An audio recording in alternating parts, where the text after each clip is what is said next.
Magandang araw mga boss. Kung meron kayong ganitong sasakyan at nais nyong linisin ang makina, hanggat maaari samahan nyo ng pag-iingat.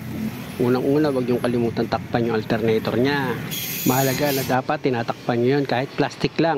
At hanggat maaari, yung gagamitin yung pressure washer, huwag naman yung sobrang lakas.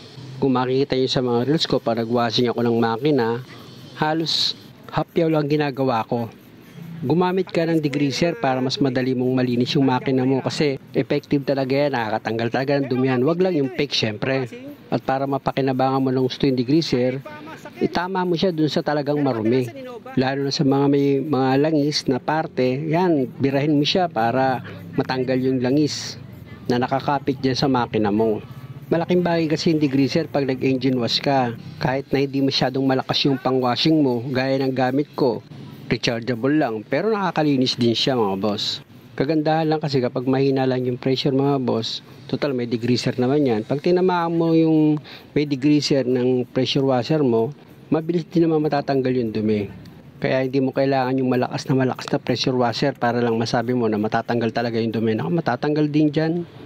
Maliban na lang siguro kung yung sasakyan mo is mula ng bili mo, hindi ka man lang nagpa-washing, natural, matigas na talaga yung putik nun. May hirapan na, kahit malakas yung pressure mo, hindi matatanggal O tingnan mo yung pang pressure ko, mahina lang siya Pero pag natapos kong washingin yan, malinis yan mga boss.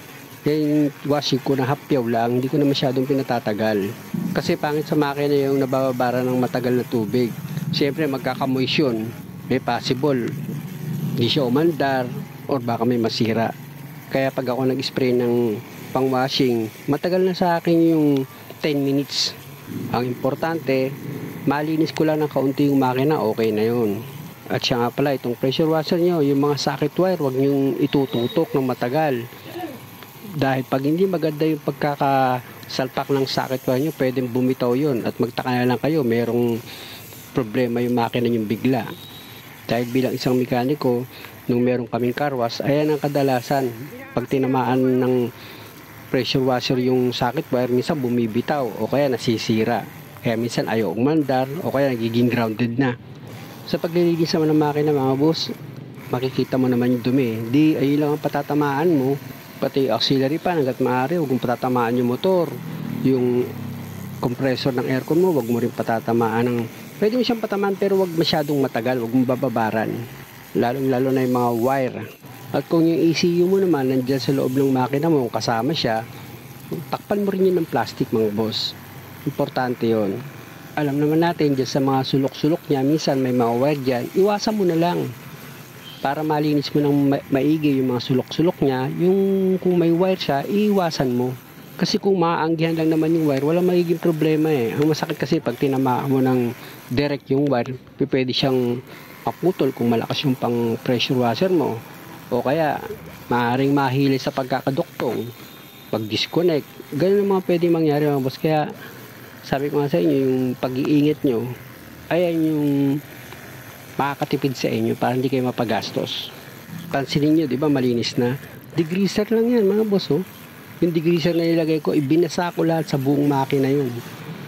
Binasa ko. Tapos yung marumi talaga, inano ko, tinutukan ko ng degreaser yon para siguradong yung dumi niya is lumambot, para pag tinamaan ko ng pressure washer ko, tanggal. Pag okay na, bawa after mo na siya mawashing, kailangan meron ka nakahanda na, ayun nga pala yung plastic na alternator, tinakpan ko. Di ba ganun lang naman kasimple mga boss Di naman kailangan balutan mo ng gusto yung alternator, ganun lang. Importante lang na hindi siya mabasa or mababad.